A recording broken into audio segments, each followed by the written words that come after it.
Eastern LNG are the two current export terminals that are under construction that come online in 2017, and they're negotiating agreements for in-service in 2016 or so to be supplying gas to the export terminal. So, and if you go back to that demand slide, you can see what Sam was saying about, this is a map of demand peaking and coming down over the winters throughout the years in New York, New Jersey, Delaware, Maryland, and Virginia. And you can see Marcellus demand is going up much higher. Production is going much higher. And you'll see on your fact sheet, and you can look this up, this is from a press release of an industry trade magazine. Cabot Oil and Gas has a deal to deliver LNG to Japan, 350,000 BTUs per day, 350,000 million British BTUs. That's literally a copy from their press release. But that's, you can see Japan is at 11.35 per unit, so that's much higher than they can sell it domestically. So this is, and if we go one more slide, I think I put the and you can see the from the maps of Pennsylvania before, where the Marcellus Shale is, there are two pipelines that come from that area. This is the Millennium in the pink, and then the Tennessee pipeline, which is their competitor, Kinder Morgan, that was just completed last year, transport the shale gas. The shortest distance to Cove Point, Maryland, is through the Columbia pipeline through Easton and Milford. And so it's the shortest distance for pipeline miles down to the export terminal, and that's what we believe, that they're upgrading the system not to serve the domestic market. So that's some of our background research on their development. Also, just some quick points about on the New Jersey side, there is a proposed LNG facility right at where they're proposing the pipeline expansion. There's also a power plant there and a plastic manufacturer. Just to give you an idea of what is this gas being used for. So delving into the specifics of Easton, I want to give you guys some actual information that you can take with you. So the current facility is at 2,250 horsepower, and they're proposing to expand it to close to 20,000, 19,500 horsepower. That includes two new, they're called Taurus 70 turbines. Each one is about 10,000 horsepower. Now, we've had three sets of numbers regarding what this facility would actually emit in terms of air emissions. Columbia submitted two applications to the Department of Environmental Protection, one in March and one in July. Those both had different sets of numbers. And then the DEP in November had a draft plan approval, and that had a third set of numbers. So there's some discrepancies in terms of what the company and the DEP are saying this facility would actually emit. Now, these discrepancies come from two things. One is that their original numbers, they were saying they were going to be operating at full capacity, and that would be the potential for this facility to emit if they were running every hour of the year. In their July application, they said they would be using a low load, and that's the phrase I used before. Basically, they would be operating at about 40% of capacity, and they would have slightly lower emissions. The DEP, actually, when they drafted their plan approval, emitted an entire compressor engine from their plan approval. And as such, they reported a third set of numbers, which is the lowest yet. So we have yet to see how the company would actually meet that lowest set of numbers on the right-hand column there.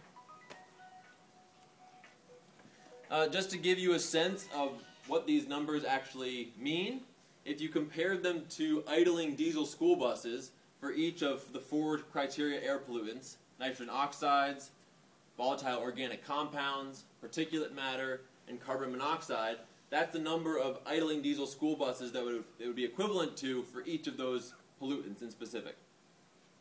And these numbers are taken from the leftmost column of emissions. So they do shift slightly up and down depending on which numbers you're using. In terms of greenhouse gas emissions, the facility would be equivalent to putting 19,000 cars on the road per year. And then one more thing about the buses is that we use that because in Pennsylvania, you can't idle a diesel school bus for more than 15 minutes. A single idling diesel school bus, because the EPA claims that that's a danger to children's lungs and everybody's lungs. And that just shows that the exemptions that the gas industry gets in this permitting process, where they can emit these same pollutants, you know, hundreds of times more than a bus driver. So,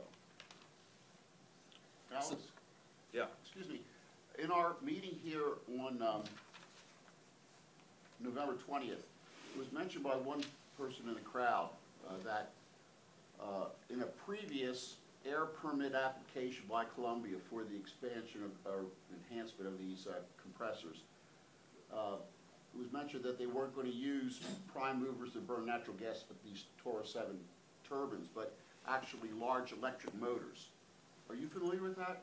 Well, we're going to get into their best practice for the industry is to run compressor stations on electric motors. Right. Now, they choose not to do that because the law says the regulations are capped just above where they would emit. So they choose not to use their best practice for both Milford and Easton. So we've been arguing that shows the neglect for the community that they have. Is Milford in noncompliance now?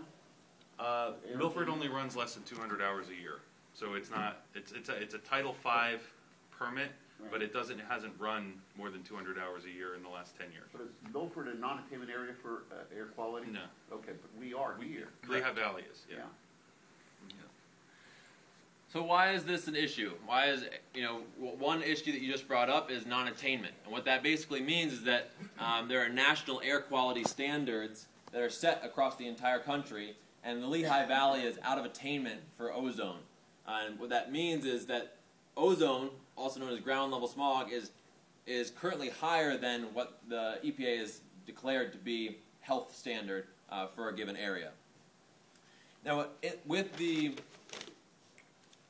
gas industry, every single part of the entire distribution network and extraction process has air emissions, all the way from the well to the compressor stations to storage facilities to when it's being burned in your home. When taken together, they can have pretty tremendous cumulative impacts. So in 2009, all of the oil and gas sources in the Dallas-Fort Worth area were greater than all of the cars on the road in terms of smog emissions. That's nitrogen oxide and volatile organic compounds. Those two, in the presence of sunlight, form into ground level ozone or smog. What does this mean for public health? From compressor stations in Pennsylvania, we actually just had a recent report that came out from Global Community Monitor as well as Coming Clean. And this was community-based research around compressor stations. And they found that taking formaldehyde, just one pollutant, that in every single instance, the emissions of formaldehyde were higher than what the EPA recommends in terms of the cancer risk level. Sometimes in the order of 4,000 to 7,000% higher.